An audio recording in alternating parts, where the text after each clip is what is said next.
étudiants, bonjour.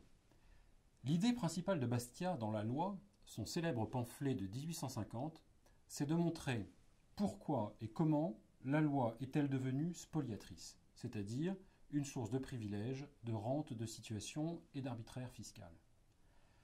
Alors, quelle est la vraie nature de la loi? Bastiat commence par poser les fondements anthropologiques naturels de la loi. La vie, la liberté et la propriété.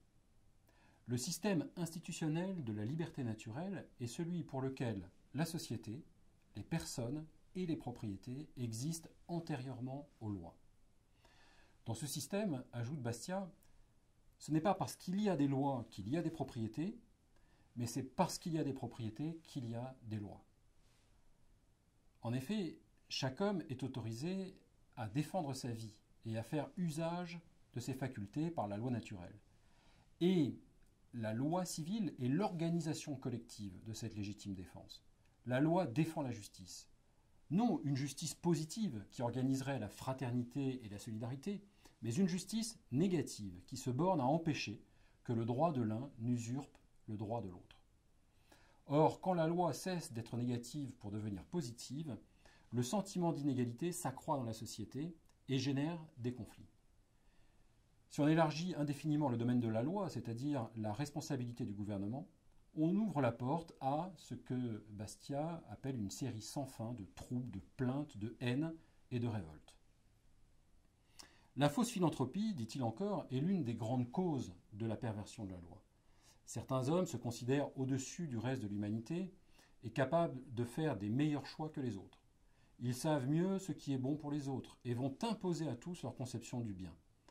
Ce sont, dit Bastiat, les philanthropes. Ce sont eux qui ont créé de faux droits, ces droits que l'on nomme aujourd'hui des droits sociaux. Les droits sociaux ne sont que des droits sur le travail d'autrui, des droits à disposer de la propriété d'autrui, fruit de son travail. Par exemple, le droit au logement, le droit à la santé, à l'éducation, au travail, au salaire minimum, etc., etc. Qu'est-ce que la spoliation? Eh bien, elle est l'exact opposé de la propriété, nous dit Bastiat. Spolier vient du latin spoliare, qui veut dire dépouiller. Or, nous avons vu que l'homme ne peut vivre qu'en s'appropriant les choses, qu'en appliquant ses facultés sur les choses, c'est-à-dire en travaillant. Hélas, il peut aussi bien s'approprier le fruit des facultés de son semblable, c'est-à-dire le spolier. Toute la mission de la loi est d'empêcher cette spoliation extra-légale, c'est-à-dire de défendre la propriété et la liberté, qui sont deux choses inséparables. Dès que l'on admet en principe que la loi peut être détournée de sa vraie mission, qu'elle peut violer les propriétés au lieu de les garantir, il s'ensuit nécessairement une lutte des classes, soit pour se défendre contre la spoliation, soit pour l'organiser à son profit.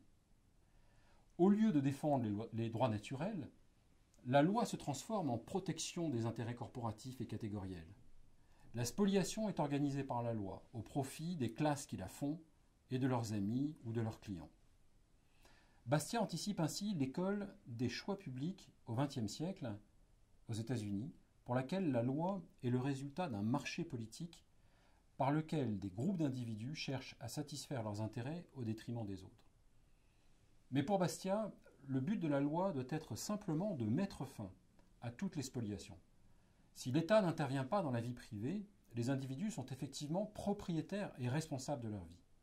Ils font leur bonheur eux-mêmes, ils assument les conséquences, bonnes ou mauvaises, de leurs actions. Ils ont alors la certitude que leurs droits naturels sont garantis et intouchables.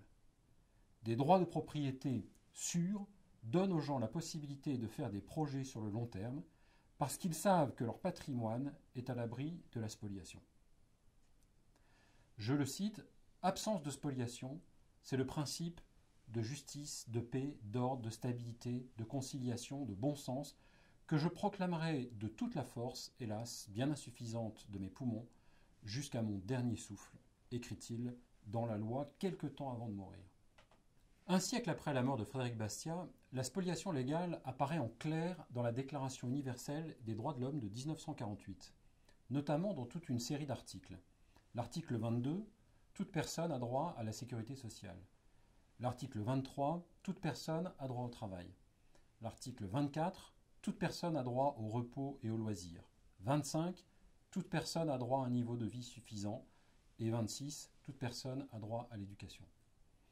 Mais il faut bien distinguer le droit à quelque chose et le droit de faire quelque chose. Le vrai droit, c'est le droit de travailler sans entrave, librement. Pas le droit au travail financé par les autres.